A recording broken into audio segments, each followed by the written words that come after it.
Bitta odam bo'lgan ekan, shu shaytonni qo'lga olish uchun 40 yil harakat qilibdi-da. 40 yil harakat qilib, shu kunlardan bir kun shartta butilkani olibdi-da, ichini ochib, o'sha shaytonni qo'lga olibdi. Qopqog'ini bekitibdi.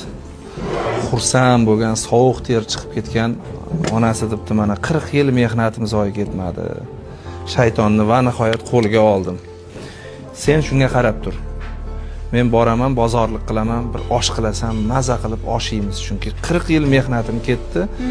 Mehnatim zoyi ketmadi. Mana shaytonni qo'lga oldim.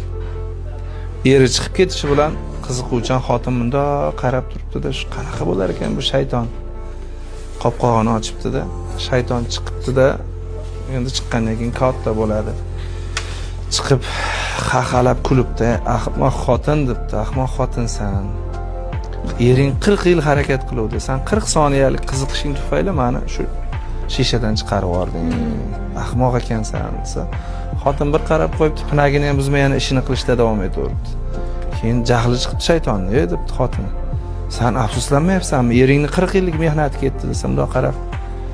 Sen uyalmaysanmi?" debdi. "Nimadan uyalishim kerak edi? Yolg'on gapirishdan. Menga yolg'on gapiryapsan. Birinchidan bu shishaga sig'maysan.